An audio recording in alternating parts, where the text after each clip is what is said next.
Hello everyone, welcome to the Manula classes in the session of weekly MCQ revision series।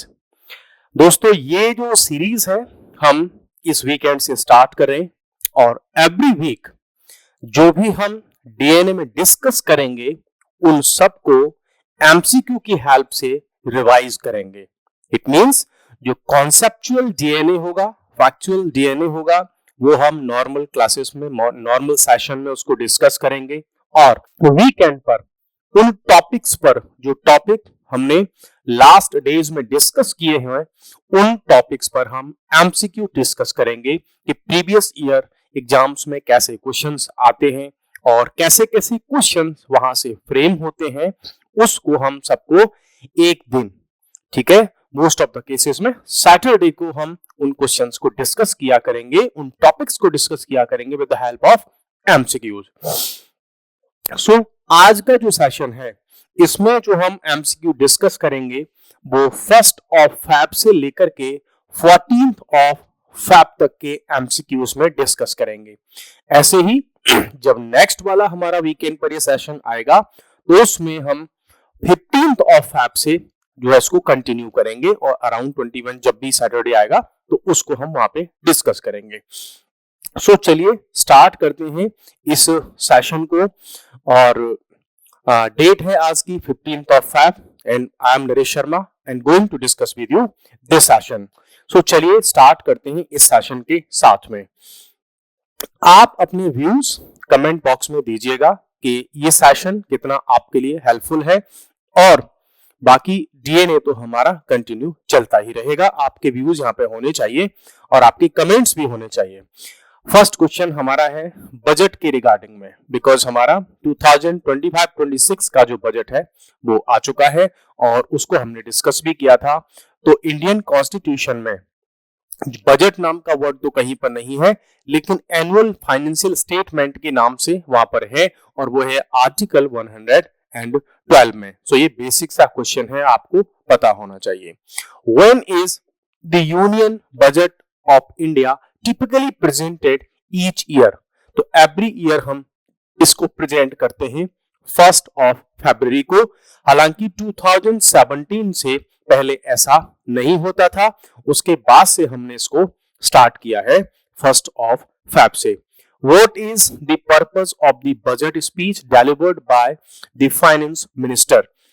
Finance minister की जो speech होती है उसका purpose होता है to outline the government's plan for coming year and seek approval for the budgetary allocations. तो वहां पर एक स्पीच होती है, बताया जाता है कि इस बजट में मींस बेसिकली क्या है। उस बजट को एक समरी की फॉर्म में या आप कह सकते हैं एक इंट्रोडक्शन की फॉर्म में वहां पे बता दिया जाता है। नेक्स्ट क्वेश्चन है who is responsible for preparing the union budget in India? तो यूनियन बजट जो बनाया जाता है, सेंट्रल गवर्नमेंट का जो बजट बनाया जाता है वो मिनिस्ट्री ऑफ फाइनेंस बनाती है। ठीक है, तो ये क्वेश्चन आपको पता होना चाहिए।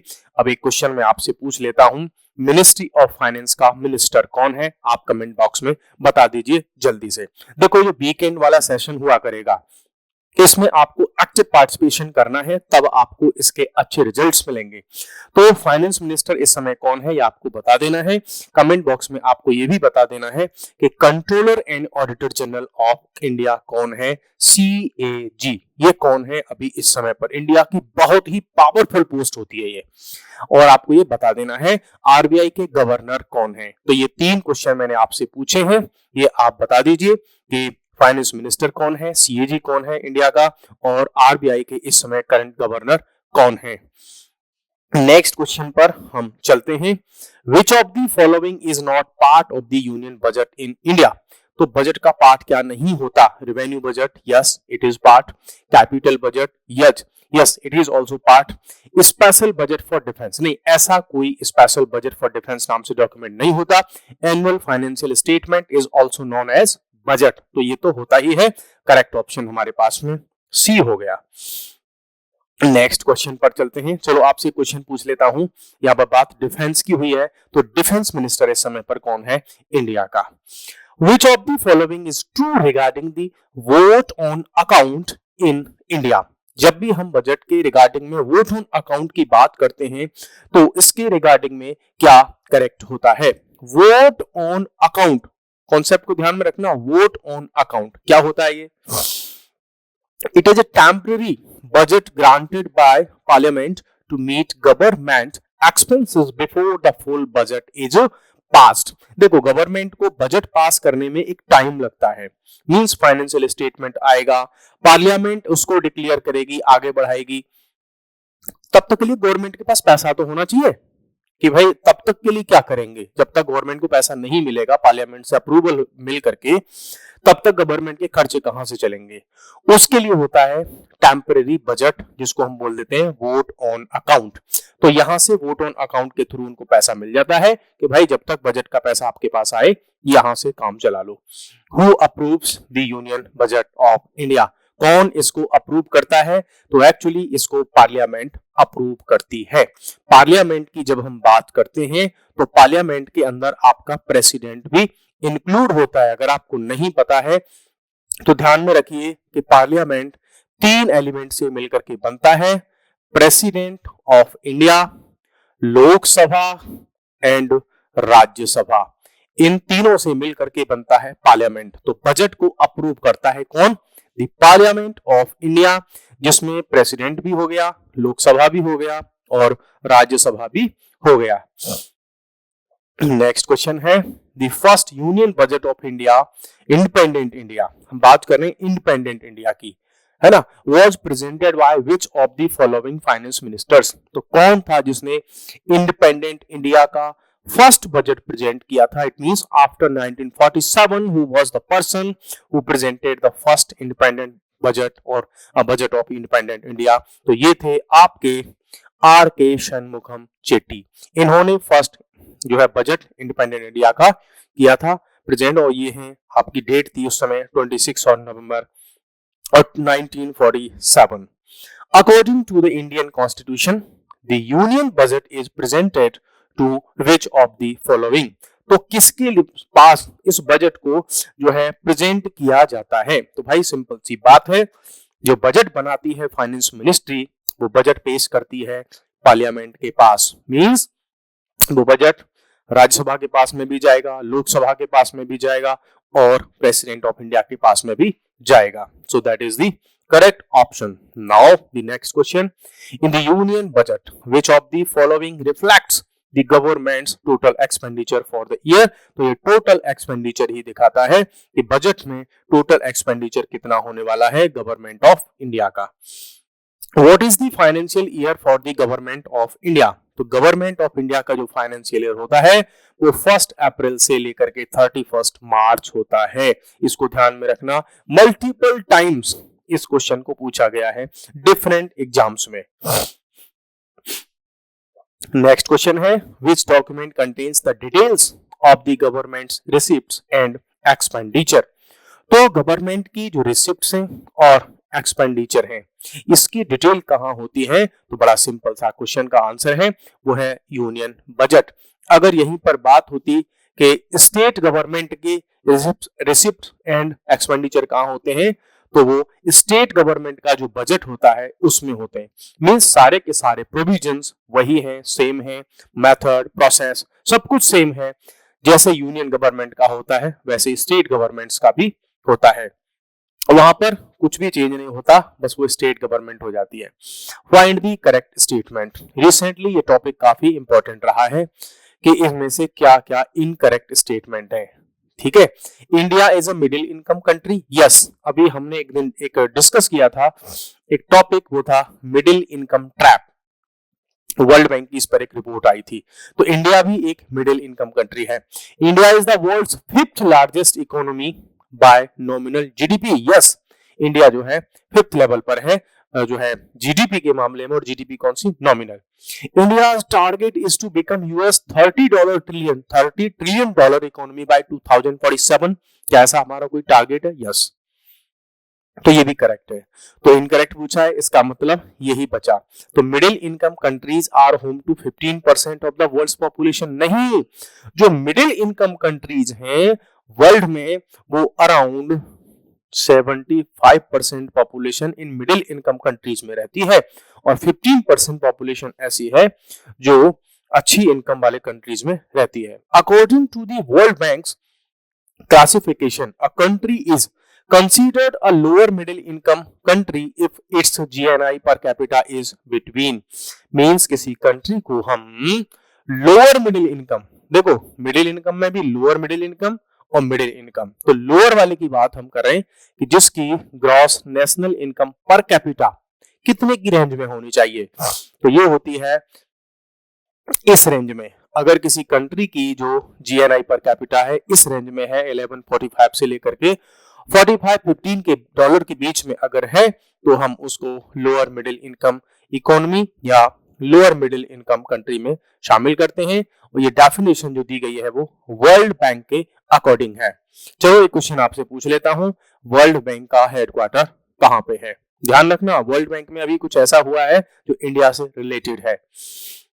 Which of the following countries is not currently facing the middle income trap? इनमें से कौन सा कंट्री है जो मिडिल इनकम ट्रैप में नहीं है? चाइना है? यस है। ब्राजील है। सऊदी अरेबिया है। लेकिन United states of America middle income countries में इंक्लूड नहीं होता, ये इंक्लूड होता है हाई इनकम कंट्रीज में। चलिए नेक्स्ट क्वेश्चन देख लेते हैं। मखाना board will be established in, कौन से स्टेट में मखाना बोर्ड एस्टैब्लिश किया जाएगा? तो ये एस्टैब्लिश किया जाएगा आपका बिहार में, है ना। और आपके लिए यही से इसी टॉपिक से रिलेटेड एक क्वेश्चन और है, वो है कि which Indian state is the largest producer of makhana? तो आपका कोई और स्टेट नहीं, ये बिहार है, सबसे ज्यादा मखाने का प्रोडक्शन यहीं पर होता है। आप अगर देखेंगे तो around 90% of the countries total production of makhana कहां पर होता है? बिहार में होता है। आपसे क्वेश्चन पूछ लेता हूं मैं कि इंडिया में सबसे ज्यादा मिल्क प्रोडक्शन कौन से स्टेट में है ना। आपको ऑप्शन दे देता हूं मैं, राजस्थान, उत्तर प्रदेश, हरियाणा और दिल्ली, इन चार में से कौन सा स्टेट है आप बता दीजिए जहां पर सबसे ज्यादा मिल्क का प्रोडक्शन होता है। नेक्स्ट हम चलते हैं। According to the union budget of 2025 which sector has been considered as the second engine of the growth of Indian economy? आप सबको ध्यान होगा जब हमने बजट वाला सेशन कवर किया था तो उसमें 2 वीडियोस हमने बनाए थे और उसमें देखा था कि गवर्नमेंट ऑफ इंडिया ने इस बार के बजट में इकोनॉमी के डिफरेंट सेक्टर्स को ग्रोथ इंजन के रूप से उसको डिनोट किया है। अच्छा, पहला क्वेश्चन आपके लिए बनता है इस बार के बजट में टोटल कितने इंजन की बात की है फाइनेंशियल स्टेटमेंट में, आपको ये बताना है। प्लस आपको ये बताना है भाई, ये तो आपको मैं बता ही दूंगा कि सेकंड इंजन ऑफ ग्रोथ कौन है, तो वो है आपका एमएसएमई सेक्टर। आपके लिए क्वेश्चन और बन जाता है, यहां से पहले भी क्वेश्चन आया है। ये जो एमएसएमई है इसकी आपको फुल फॉर्म लिख करके बतानी है कमेंट बॉक्स में कि एमएसएमई की फुल फॉर्म क्या है, ये किस सेक्टर की बात यहां पर हो रही है। नेक्स्ट क्वेश्चन पर आ जाते हैं। MSMEs are responsible for how much % of our exports? तो इंडियन इकोनॉमी में से जो एक्सपोर्ट होता है वर्ल्ड के अदर कंट्रीज को, उसमें कितना % एमएसएमई सेक्टर करता है? तो आपको बहुत अच्छा लगेगा जानकर कि 45% ऑफ दी जो एक्सपोर्ट है वो एमएसएमई सेक्टर से होता है। एमएसएमई की जब आप फुल फॉर्म लिखोगे तो आपको पता चलेगा कि ये कितना इंपॉर्टेंट सेक्टर है। ठीक है, नेक्स्ट क्वेश्चन है to enhance the productivity, quality and competitiveness of India's ये ... a focus product scheme will be implemented, कि एक एनहांस करने के लिए क्या प्रोडक्टिविटी, क्वालिटी और कॉम्पिटिटिवनेस इंडिया के किसी एक सेक्टर की, उसके लिए एक स्कीम आएगी, उसका नाम है फोकस प्रोडक्ट स्कीम, है ना।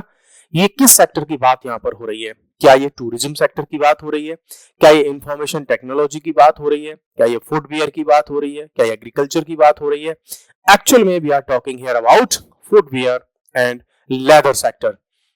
मींस गवर्नमेंट एक अलग से स्कीम लेकर के आएगी, नाम है उसका फोकस प्रोडक्ट स्कीम, और इसका पूरा फोकस होगा कि इंडिया के डिफरेंट स्टेट्स में, सिटीज में जो फुटवियर और लेदर इंडस्ट्री जो है, जो काम करती है, उस पर स्पेशल फोकस किया जाएगा, जिससे कि हम वर्ल्ड को जो फुटवियर है वो एक्सपोर्ट कर पाए, उसमें हम एक्सपर्टीज लेके आ पाए। Next question, government will establish a national institute of food technology, entrepreneurship and management in, कहां पर एस्टैब्लिश करने वाली है? तो भाई इस बार बिहार पर बहुत ज्यादा मेहरबान रही है गवर्नमेंट, और ये एस्टैब्लिश होने वाला है बिहार में। ये क्वेश्चन आपका क्लियर हो गया। नेक्स्ट है, the government of India has announced अ भारतीय भाषा पुस्तक स्कीम। इसके बारे में हमको करेक्ट स्टेटमेंट देखना है। स्कीम का नाम है भारतीय भाषा पुस्तक स्कीम। ठीक है, नाम से ही पता चल रहा होगा कि भारतीय भाषा की बात यहाँ पे हो रही है। Free books to all students in Hindi, क्या ये है करेक्ट? या free books in Hindi to all students of class 1 to 5? No. Free comics for all teenagers? No. Actual में जो करेक्ट आंसर है वो है आपका ऑप्शन डी। गवर्नमेंट का कहना है कि to provide digital form Indian language books for school and higher education. Means school education तो इंक्लूड है ही, हायर एजुकेशन के लिए भी हम इंडिया की जो अपनी लैंग्वेजेस हैं उन लैंग्वेजेस में उनको डिजिटल मींस कंटेंट प्रोवाइड किया जाएगा, डिजिटल बुक्स प्रोवाइड कराई जाएंगी, और ये काफी बड़ा स्टेप है इंडिया में। क्वेश्चन नंबर 24, यहाँ पर ब्लैंक स्पेस है। Mission will survey document conjure over 1 crore manuscript in collaboration with academic institutions, museums, libraries and private collectors। तो इनके साथ में मिलकर के काम होगा। ये किसकी बात हो रही है, किस मिशन की बात हो रही है? तो ये है आपका ज्ञान भारतम मिशन। मींस इंडिया की अपनी जो नॉलेज है, जो मैन्युस्क्रिप्ट्स हैं, उनका कलेक्शन, कंपाइलेशन और उनका प्रोडक्शन इसमें किया जाएगा ज्ञान भारतम में। Next question, the government of India in 2025 budget has announced a digital public infrastructure, blank space, for international trade will be set up as a unified platform for trade documentation and financing solutions। तो एक अलग से platform बनेगा, उसका नाम होगा Bharat trade net. Means जो भी लोग एक्सपोर्ट करना चाहते हैं उनके लिए एक सिंगल प्लेटफॉर्म होगा कि वो अपनी कोई एक्सपोर्ट से रिलेटेड फॉर्म बनाना चाहते हैं तो उसके लिए क्या डॉक्यूमेंट्स लगेंगे, कैसे हम एक्सपोर्ट कर सकते हैं। तो एक्सपोर्ट को प्रमोट करने के लिए स्पेसिफिक प्लेटफॉर्म होने वाला है, वो है Bharat trade net. Question number 26. In current Union Budget 2025, the government has announced the FDI's limit for insurance sector will be raised from 34% to कितना? पहले जो इंश्योरेंस कंपनीज होती थी वो 100% उनमें फॉरेन इन्वेस्टमेंट नहीं हो सकता था, लेकिन अब 100% ओपन कर दिया। इट मींस इंडिया में अगर कोई कंपनी इंश्योरेंस के बिजनेस में आना चाहती है तो 100% विदेशी कंपनी वो हो सकती है। What percent of rupee comes from corporation tax in the context of Indian budget 2025? So India में जो गवर्नमेंट की इनकम होती है उसका 17% कहां से आता है? कॉर्पोरेशन टैक्स से आता है। जो बड़े बड़े कॉर्पोरेट घराने हैं, हाउसेस हैं, कॉर्पोरेट कंपनीज हैं, वहां से 17% इनकम उनकी गवर्नमेंट की होती है। Question number 28, according to union budget 2025-26 कितने percent of the union budget goes to the ministry of defence government of India? तो गवर्नमेंट ऑफ इंडिया का जो बजट है उसका 13% अराउंड, हालांकि एग्जैक्ट में जाओगे तो ये आपको मिल जाएगा अराउंड 13.45%। इतना परसेंट बजट तो हमारा केवल डिफेंस मिनिस्ट्री को चला जाता है, अकेली डिफेंस मिनिस्ट्री को। बाकी कितनी सारी मिनिस्ट्री हैं उनको बहुत कम पैसा जाता है। International Big Cat Alliance has come to its formal existence. Its headquarters will be in India. क्योंकि इंडिया ही इसका लीडर है, इंडिया के इनिशिएटिव पर ही इंटरनेशनल बिग कैट अलायंस को बनाया गया है। चलो आपसे क्वेश्चन पूछ लेता हूं कि इंटरनेशनल बिग कैट अलायंस में से कौन सी ऐसी बिग कैट्स हैं जो इंडिया में नहीं मिलती, उनके नाम आप बता दीजिए। ये क्वेश्चन आने लायक है आपके नेक्स्ट एग्जाम में, ठीक है, क्योंकि काफी फेमस क्वेश्चन है ये। Ministry of environment, forest, climate change organized the World Wetland Day celebration at the Parvati Arga Ramsar site. This site is located in, ये नाम है पार्वती अर्गा रामसर साइट। ठीक है, तो ये कहां पर है? जहां पर हमने इंडिया में जो वेटलैंड डे है उसको सेलिब्रेट किया था, ये आपका कहीं और नहीं बल्कि उत्तर प्रदेश के गोंडा डिस्ट्रिक्ट में है। ठीक है, वहां पर ये लोकेटेड है। Which states UCC mandates the registration of live in relationship? तो इसके लिए उत्तराखंड ने अभी रूल बनाया है कि लिव इन रिलेशनशिप को आपको रजिस्टर कराना ही पड़ेगा। Question number 32, what was India's rank in the corruption perception index? जो अभी रिसेंटली आई थी, उसमें करप्शन में इंडिया की रैंक क्या है? तो वो रैंक कुछ और नहीं बल्कि 96 नंबर पर हम आए हैं। हमारा स्कोर रहा है उसमें 38। जिन स्टूडेंट्स को लग रहा हो कि हमें और स्पीड में देखना है तो आप स्पीड बढ़ा करके अपना चैनल पे देख सकते हो। क्वेश्चन नंबर है 33, how does the corruption perception index rank countries को कैसे रैंक करती है? Based on economic growth, on military power, perceived levels of public sector corruption या लेवल ऑफ इंडस्ट्रियलाइजेशन? नो, इसमें होता है based on the perceived levels of public sector corruption. जो government का सेक्टर है, पब्लिक सेक्टर है, उसमें करप्शन के बारे में जनता क्या सोचती है ना? क्या उसके बारे में परसेप्शन है, उसके बेसिस पर ही करप्शन परसेप्शन इंडेक्स प्रिपेयर की जाती है और उसी के बेसिस पर रैंकिंग होती है। What is the scale used in the corruption perception index? तो आप सबको पता होगा कि 0 से और 100 तक का इसमें स्केल होता है। इसी के बेसिस पर इसमें क्या किया जाता है? कैलकुलेशन किया जाता है। नेक्स्ट है, अच्छा, अगर किसी कंट्री का स्कोर 0 है उसका मतलब क्या है करप्शन परसेप्शन इंडेक्स में? आप बता दीजिए कमेंट में। और अगर किसी कंट्री का स्कोर 100 आया तो इसका मतलब क्या होगा? आप में से कोई है जो ये बता सकता है तो कमेंट बॉक्स में बताइए।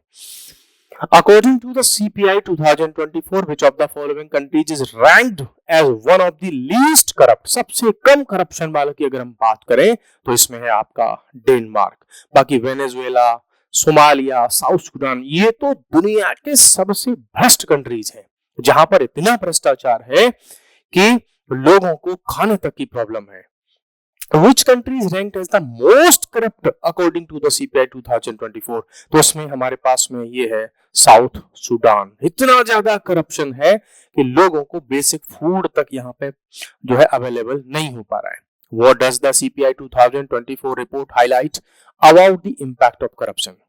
क्या कहती है ये रिपोर्ट? तो ये कहती है कि it hinders global efforts to combat climate change. भैया कि ये करप्शन जो है कंट्रीज में, उसकी वजह से क्लाइमेट चेंज के लिए अगर हम कुछ करना चाहते हैं, वर्ल्ड की सोसाइटी कुछ करना चाहती है, तो उसमें सबसे बड़ी प्रॉब्लम में से एक प्रॉब्लम है, वो है करप्शन।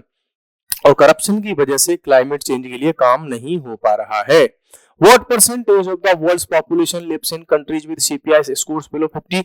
तो भैया ये है आपका 85% पॉपुलेशन ऐसे कंट्रीज में रहती है जहां पर करप्शन परसेप्शन इंडेक्स का जो स्कोर है वो 50 से कम है। तो ये मान करके चलो कि 85% पॉपुलेशन ऐसे कंट्रीज में रहती है जहां पर करप्शन अच्छा खासा है ना? क्योंकि उनका स्कोर कितना आ रहा है? 50 और उससे कम। Which of the following countries is considered the least corrupt according to the CPI 2024? तो इसमें किसको मान सकते हैं हम? फिनलैंड को मान सकते हैं least corrupt countries, because Finland हो गया, डेनमार्क हो गया, सिंगापुर हो गया, ये बहुत कम करप्शन इनके यहाँ पर है। What score did India receive in the corruption perception index में? तो इंडिया का स्कोर था 38 हमारा स्कोर था। तो इसका मतलब हम तो भैया 50% भी शुद्ध नहीं है, 50% भी हम ईमानदार नहीं है हमारे देश की जो गवर्नमेंट का सिस्टम है। क्योंकि अगर 50 स्कोर होता तो मान सकते थे कि 50% करप्शन है, लेकिन यहाँ तो अगर आप देखोगे 100 में से जो स्कोर है हमारा वो कितना है? 38 मात्र स्कोर है ना? तो बाकी जो 100 और इसके बीच में जो डिस्टेंस है वो तो क्या है? करप्शन ही करप्शन है। Next, Blair house is in news, it is located in which country? अभी इंडिया के प्राइम मिनिस्टर यूएसए में जब रुके थे तो ब्लेयर हाउस में ही रुके हैं और काफी समय से कोई इंडियन प्राइम मिनिस्टर, पहली बार ऐसा हो रहा है बहुत लंबे टाइम बाद कि यहाँ पर वो स्टे कर रहे हैं, तो ये आपका यूएसए में है। नेक्स्ट क्वेश्चन है, where was India first glass bridge oversea inaugurated. आपने देखा होगा कई बार चाइना वगैरह के वीडियोस आते रहते हैं, यूट्यूब वगैरह पर शॉर्ट्स वगैरह आते रहते हैं, देखते हैं कि शीशे के ब्रिज होते हैं, ग्लास ब्रिज, है ना, लोग डर जाते हैं उस पर चलते समय। तो इंडिया का फर्स्ट ग्लास ब्रिज भी स्टार्ट हो चुका है, वो कहीं और नहीं आपके चेन्नई में है। तो ये क्वेश्चन आने लायक है, काफी इंपॉर्टेंट है। Who has taken charge as the CEO of, है ना, सीईओ ऑफ, नाम यहाँ पर हालांकि मुझे लिखना चाहिए था, है ना। और ये question unique identification authority of India की बात हो रही है। ये है आईएएस ऑफिसर भुवनेश कुमार। तो यहाँ एक्चुअल में हु की जगह होना चाहिए था Bhuvnesh Kumar has taken the charge of किसका, तो वो यूआईडीएआई का, जो आधार कार्ड वगैरह से को काम को डील करती है। तो आधार कार्ड का जो सीईओ, मैं कहूँ यूआईडीएआई का सीईओ कौन है, तो वो है Bhuvnesh Kumar. Next question, who released the book Jammu, Kashmir and Ladakh through the ages, a visual narrative of continuities and linkages। तो इस बुक को अभी रिसेंटली जो है रिलीज किया है वो है अमित शाह ने, जो इंडिया की गवर्नमेंट में मिनिस्टर ऑफ होम अफेयर हैं। इस बुक के जो एडिटर हैं वो थे प्रोफेसर रघुवेंद्र तंवर, ठीक है। ये चेयरमैन है Indian council of historical research के, इन्होंने ये बुक लिखी है। When is world Braille day observed annually, तो ये 4 जनवरी को एवरी ईयर क्या मनाया जाता है, वर्ल्ड ब्रेले डे को सेलिब्रेट किया जाता है। इन्होंने एक ऐसा सिस्टम प्रिपेयर किया था कि जो ब्लाइंड पीपल है, पर्सन है, वो भी बुक्स को पढ़ सकते हैं, रीड कर सकते हैं, टच करके, फील करके। ये सिस्टम इन्होंने बनाया था। सो गाइज, आज हमने 45 क्वेश्चंस को कवर किया है और प्रीवियस जो हमारा वीक था उनके सारे के सारे टॉपिक्स को लगभग हमने यहाँ पे रिवाइज कर दिया। सो ये सेशन आपको कैसा लगा आप कमेंट्स में बताएं, और जो क्वेश्चन आपसे पूछे कमेंट में उनका आप रिप्लाई भी करें। पसंद आए तो लाइक बैक तो आप कर ही दें। चलिए, तो आज के लिए इतना ही, कल फिर मिलते हैं नेक्स्ट सेशन में न्यू टॉपिक के साथ में। सो बाय बाय, टेक केयर।